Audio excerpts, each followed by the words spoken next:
Right on the beat.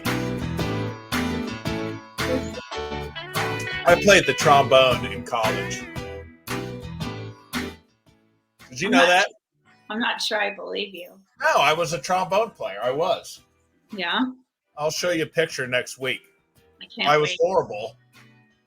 And I bet you could have gotten, if you had hooked up a breathalyzer. That's so sad. I don't know why that's funny, but if you had put a breathalyzer at the end of my trombone when I was playing in a lot of the pep band stuff, it probably would not have been a 0.0 number. God, what a mess. I tried to play the saxophone because, when I was a high school show choir choreographer. And so I figured I might as well try to play an instrument too. And the music teacher that I taught with at the high school, after a couple lessons, said, "I've never had a student that can't learn how to play an instrument." I heard that if you close your eyes, you can't tell if you're singing or playing the saxophone. They're very similar. Close. It's very close. Yeah, very similar. They both single-handedly change flight patterns of geese for sure. Yes, like I've said, my voice peels paint. So I lip sync anytime. Happy birthday to that stuff. You'll see me singing, but you won't hear me singing. It's awful. Sing, I cannot draw, and I cannot play an instrument. No, that's like me. I have zero talent in that stuff. I was I was a magician though. I could make 24 cold aluminum cans disappear in no time. Wow. That was probably the only skill I had. I knew there was a reason we're friends. So I had I had a good week. We finished up football. I posted a couple pictures of that was great. Someone sent me, but that was a fun season. But those are, it was that I wanted to do a topic. Maybe we could do this at some point, but the things, what we do in life now, I'm going to probably post it in your group and just ask the question. I want to see pictures. What are you doing now that you weren't able to do when you were drinking? For me, it was coaching those kids because there's no way on a Wednesday and a Monday evening from 6 to 8, unless I would have been out there chewing beef jerky, corn nuts, and gum at the same time to hide my breath. But just, the things that what you're doing now, or the things you're doing again, maybe, or for the first time, reading and cross stitching, someone said. Those right after football that came into mind. Cross stitching was but anything. Woodworking. I love to do that, and if I'd kept drinking, I'd probably be able to count to 9 or to 8 instead of 10. So, but I just wasn't able to do those kinds of things. Tap dancing in the evening, reading, getting some good responses. But yeah, I couldn't have, if I had read, I wouldn't remember any of it. Yeah. I don't, like you have a third more of your life, right? Is that, right. Before we were drinking, thinking about drinking or recovering from drinking. And, it's so insane. I mean, I probably canceled so many things just because either one, I didn't want to go because that meant I couldn't drink, right. or, I don't want to, I didn't want to drive with my grandkids in the car, but it's really true now. When I think we talked about it last time, but, I spent all day watching four or 5 different games with the twins ×2. And there was never that, oh my God, is it 5:00 yet? So I can go home and have a drink. I think that freedom from not thinking about drinking is pretty amazing. Like you're just totally present, right? I had alcohol was like a horse wearing blinders. Mm-hmm. Life was on the outside, and when I was drinking, the only thing I could see was the next drink. Everything fun, everything that life had to offer, alcohol put these blinders on me and didn't allow me to see any of it. And when I quit drinking, I finally got those things off, and I was able to look and go, "Hey, oh my God, yeah, what about that?" Mm-hmm. Yeah, it's pretty cool. So, 4.5 years in. my question to you, because the holidays are coming up, is and this is kind of, you'll get um the key to my success. But when you have throw a party, Mhm. let's say it's next Friday at 7 o'clock, do you start deciding what you're gonna cook at 10 till 7? Do you go shopping at 10 till 7?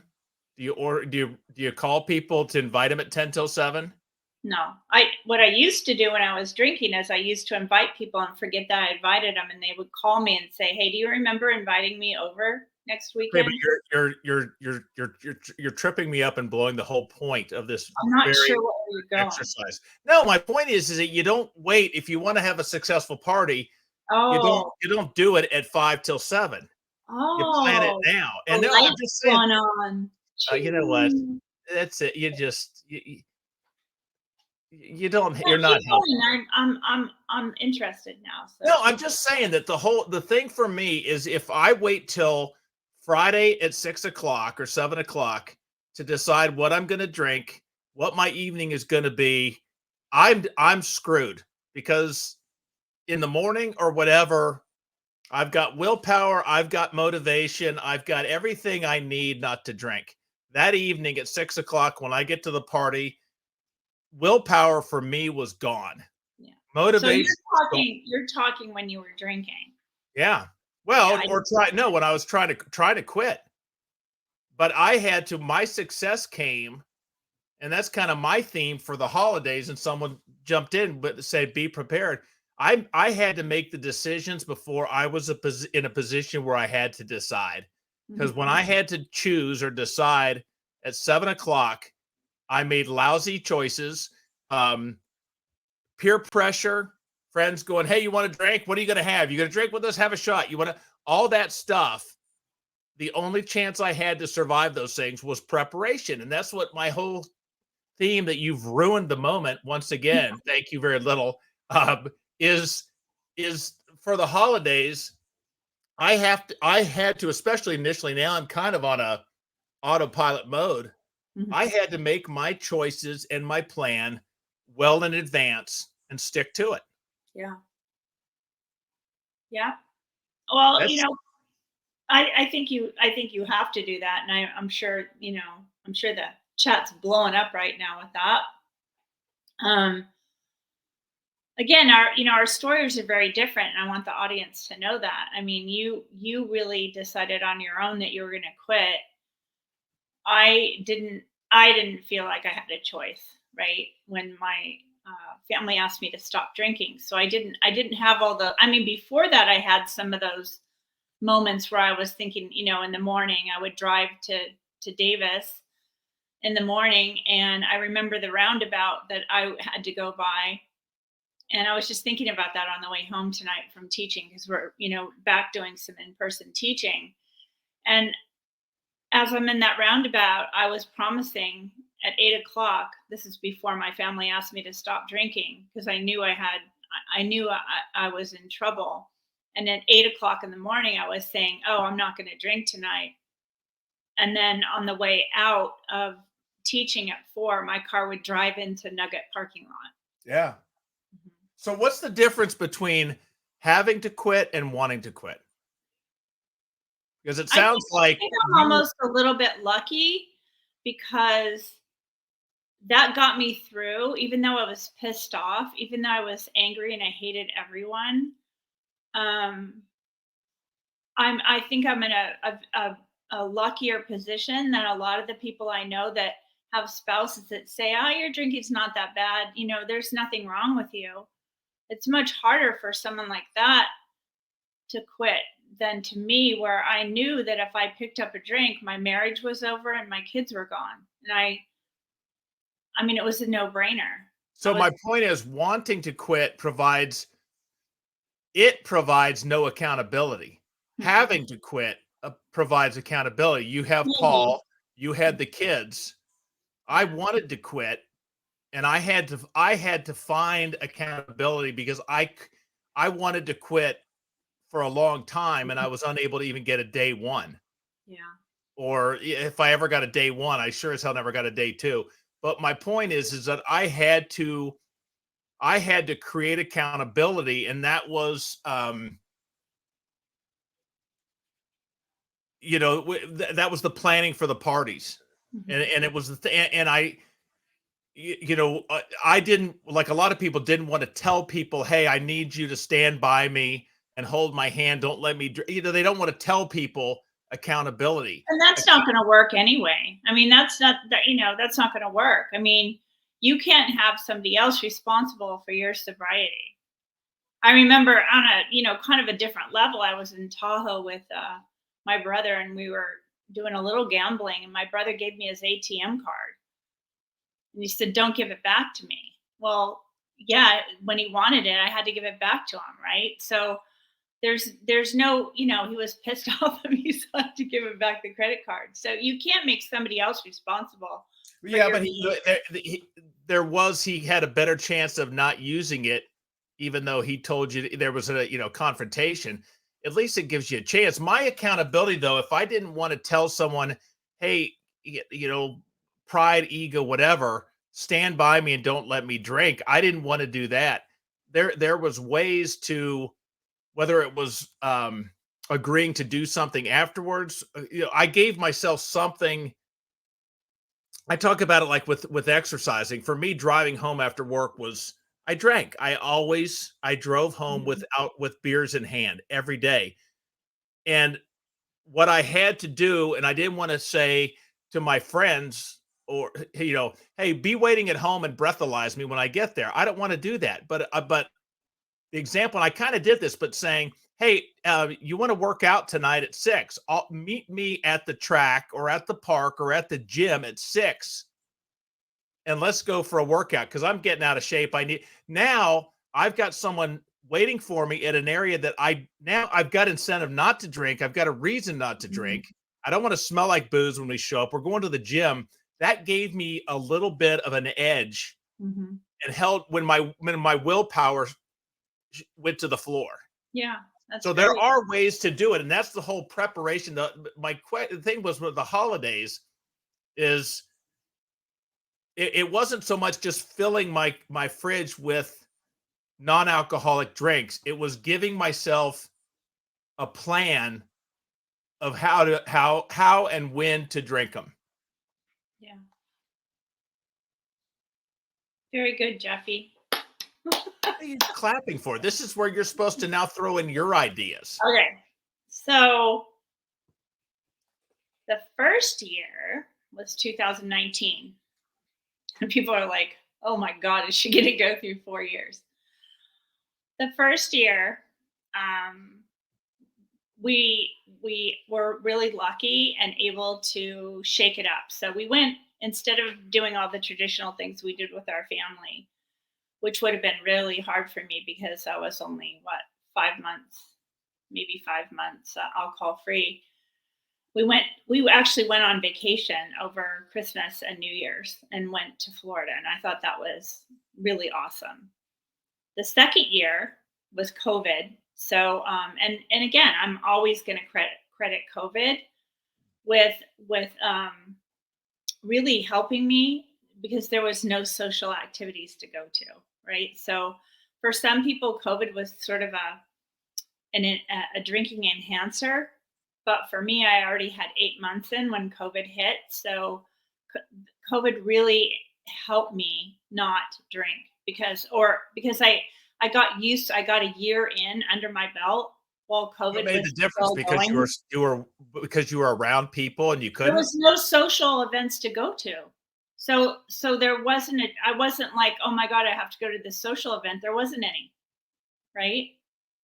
We weren't allowed to have social events. So that actually was COVID was insurance and really gave me a whole solid year of sobriety before. And then See, for me, I was the opposite because I drank alone. That probably would have been COVID would have been harder because now I can isolate in the basement with my case of beer and well, I'm it was for a lot of people. It was a alcohol increaser for lots of people. Yeah. For those of us that were lucky enough to have some sobriety under our belt, it was actually kind of an insurance policy. So it went either way. But I didn't do the traditional things. I didn't go to Thanksgiving with 35 of Paul's relatives. I stayed home. Um, I did a lot of things differently in the first few years because even up till 2 years ago, maybe year two, I was still really uncomfortable around all my family who I was the only one not drinking, right? So, um, and I still had an escape plan then, right? I think you and I even had a show close to that night where I went to I went to a hotel with the G kids and left early. I left really early, and but I felt really bad then. I don't know if any of the listeners are, have that kind of experience, but I still felt at year two, I guess, 2.5, that I had a light on my head. Like, our mom's a loser and she can't drink, and we're all having a good time and she isn't. I still felt totally like the other. And they weren't trying to make me feel that way. I just wasn't comfortable in my sober skin then. And Well, then, it's not that you're not drinking, it's, "Oh my god, you're not drinking." It's almost more noticeable, or at least that's how I felt about myself at those events. It was almost, I would be not noticed if I had a beer in my hand, but if I did not have a beer in my hand, it was like there was a light shine, at least in my mind. I felt glowing. well, it was kind of crazy too, because that particular year, my book had just come out, and everybody was drinking margaritas, and then there was about 25 people there, right? And At your book signing? huh? At your book signing? No, no book saying. And after dinner, they were drinking shots of $200 bottle of tequila, and as they had their third shot, one of the kids, not my kids, but one of our relatives, said, "Hey, I heard you wrote a book. What's it about?" Oh, that's And awesome. that was just lovely. And I said, "Well, it's about drinking." That's great. You can And it hear the was just record so scratch. the whole night was so awkward for me, and I really believed at that time I was never ever going to fit in again, except Okay, with so people. the options then, and because this is kind of a Christmas planning for the people that are newer or whatever, is either hide from the parties, or for those that don't want to do that, what's your advice for them? How do you get I through those events? my advice is always, which has worked, is you talked about it. It's really planning. Planning ahead. I know for me, and I'm not trying to talk specific holidays. I do know that for the first couple years, I really concentrated on the kids, played with the kids, took them over to the park. Tried to do some stuff where I was just with them. Um, like, I even sat at the kids' table. No, I really didn't, because I couldn't fit. But and I brought my own out, not NA beer and all of that. It's so funny because now, just this Thanksgiving, my son moved to Sacramento, and he's having the same group of people, his dad's side, my side, for dinner, and I can't wait. And I was asking myself, like, what's the difference? And I think both of us, like my family, is used to being around sober Peggy, and sober Peggy's used to being around them. And in fact, this time it's like, what can we bring for you? And I'm like, don't worry about it. I'm really picky about my NA stuff. I don't like just run of the mill NA stuff. In fact, putting in a plug for my Prima Pave. Are these the best thing on the planet?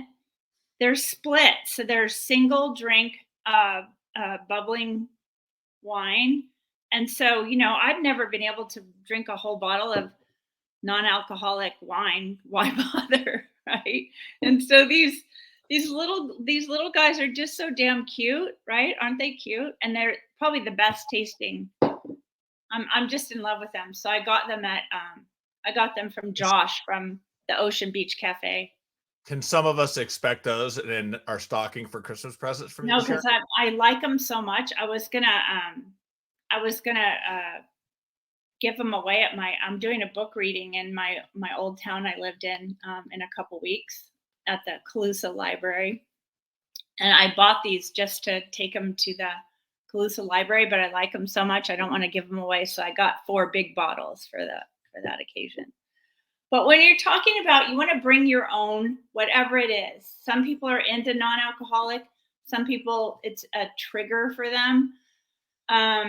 You just have to know what your own person is.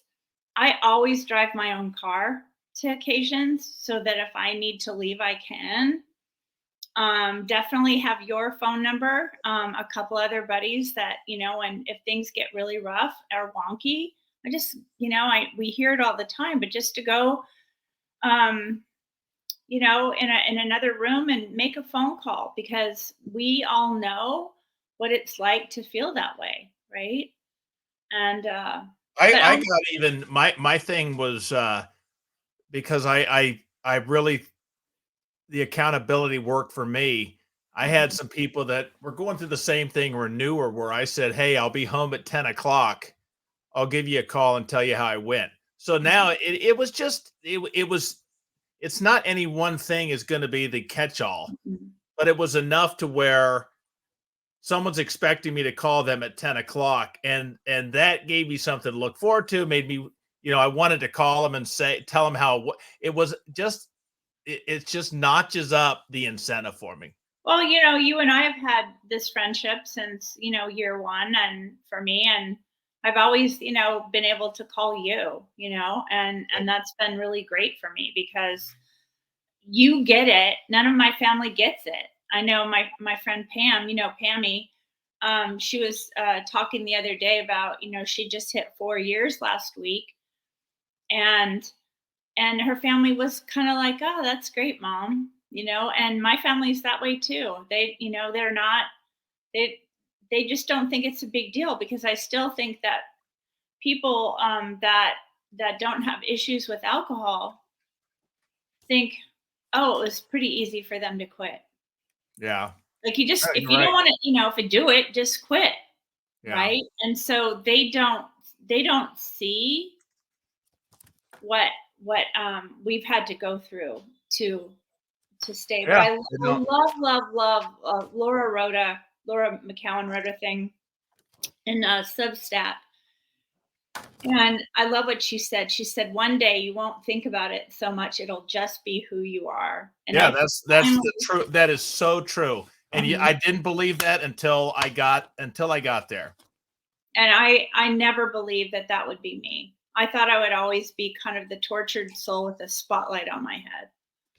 And I I truly, truly think that is probably the best thing you could say about me now. Yeah, like I said, it's on I'm on autopilot for the most part. I still have to check the gauges and make sure nothing's flashing red, but I don't have to fight to keep the plane afloat anymore. And now I enjoy the view. And that's the beauty because if if if if it's work, I'm going to burn out. And I don't mind working for a while, but it's in recovery, I think the work minimizes and the enjoyment just takes over. Yeah. Yeah, And I sobriety think is for me it's a little bit different in the fact that, I still can't get enough of the work, right? But I do I just want everyone out there to know that maybe it comes sooner for them. That I it also really I live on the two people because if you said, Jeff, I'm having this, I will come up with creative ideas that I believe I will. Peggy, you should do this. I'll come up with great ideas for you. If I'm just by myself and I have the same thought, I will have very self-defeating. You're weak. You what a loser. I can't believe you're feeling that way. I will get no construction, nothing positive by talking to myself. That's how Jeff is wired. But when the same thing is a problem you're having, I will come up with great ideas, and I hear those. It opens up creativity, and I find solutions Yeah. that telling you the solutions is I hear them myself and I can apply them to myself. It opens the floodgates of creativity of opportunity versus the if I'm alone, it's just beat myself up. Well, I just find that you can't what what's so interesting is you really can't connect with someone else on any level if you're drinking.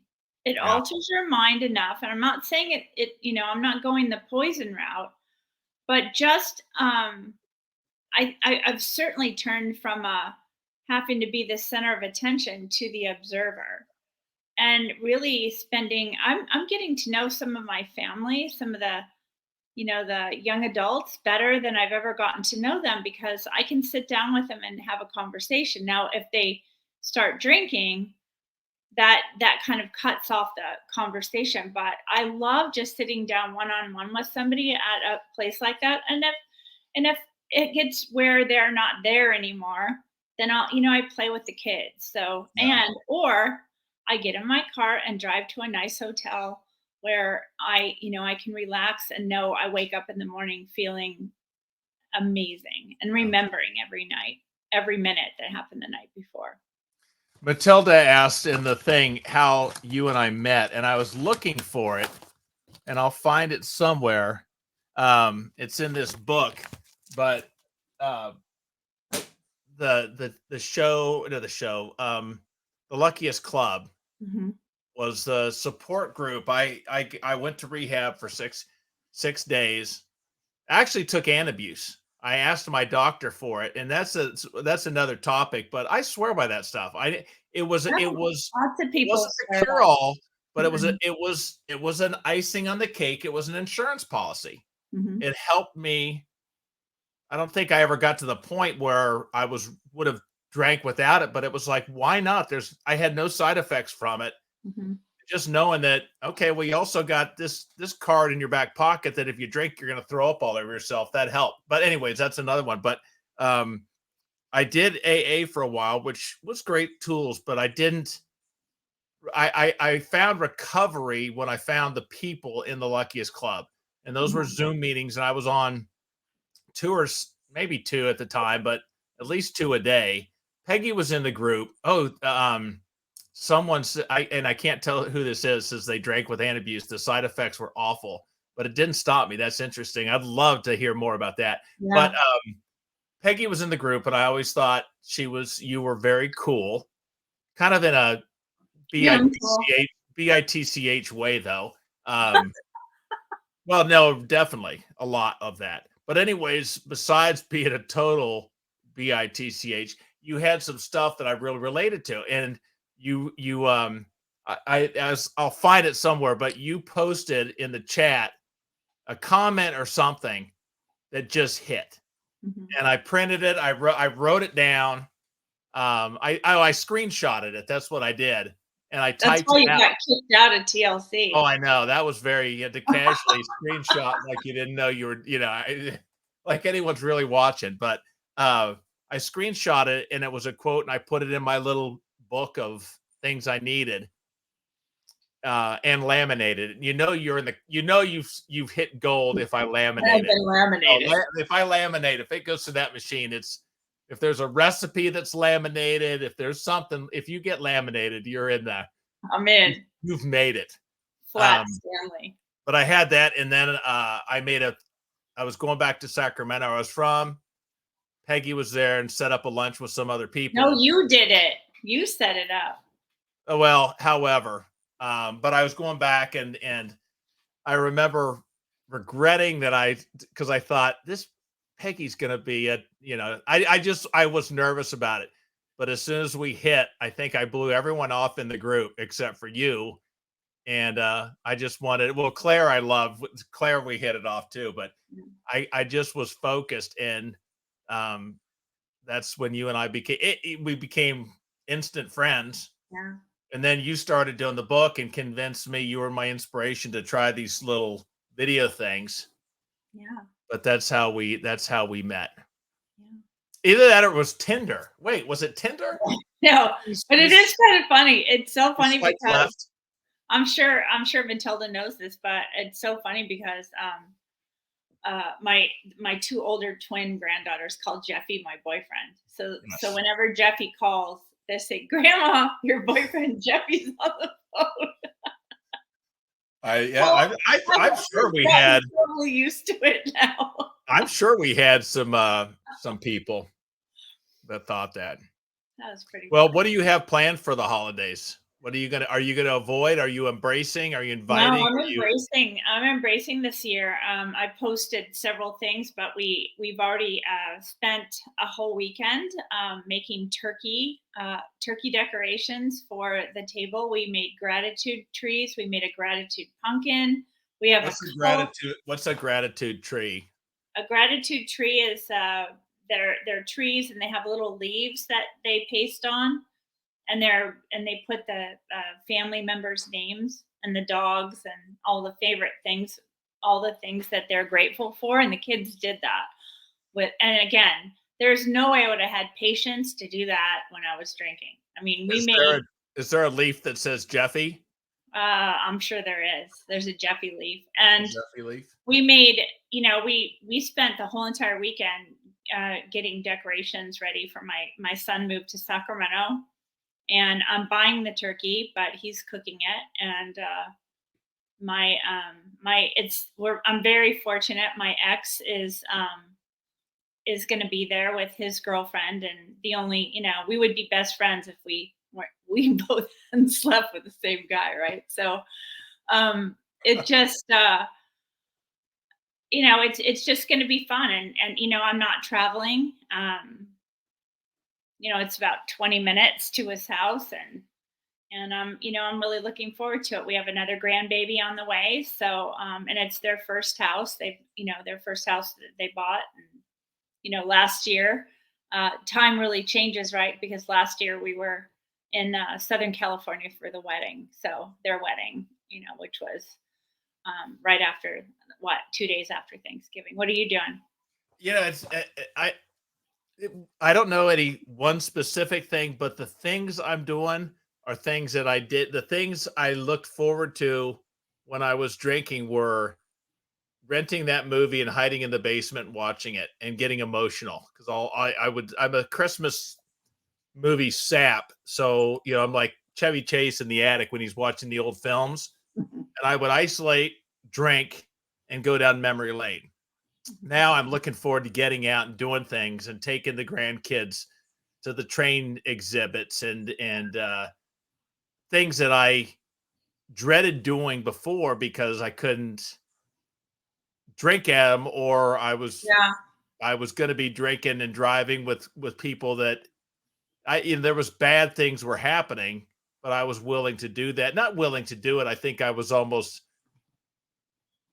imprisoned to do that. Yeah. Um, I think it's really a divided mind, right? That we it doesn't mean we don't love the people that we're with, but also we have that divided mind where alcohol had half of our mind, and you're never fully present.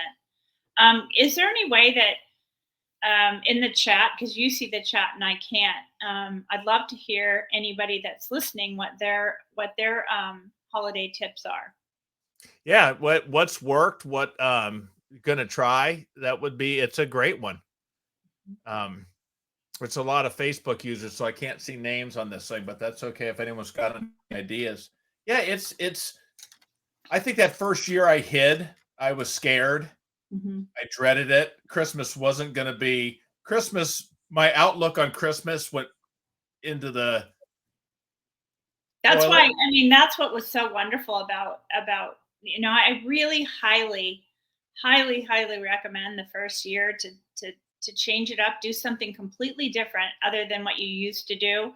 Break the tradition. Paul and I, like I said, we went to Vero Beach, Florida. We walked on the beach. We saw, Florida dressed up for Christmas, with the lights on the palm trees. And so I wasn't around any of those. I'm not fond of the word trigger, but any of those associations that I had previously with Christmas, good Yeah. and bad, right? And that was really, really helpful for me. I'm not saying that everybody needs to go all the way across the country, but definitely do something different.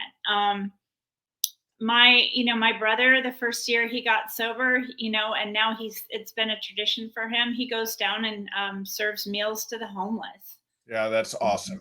And that's, whatever you can do, but really change it up. I think it's really important. You can always go back to those traditions, but I really think that it's just really hard on you the first year or two.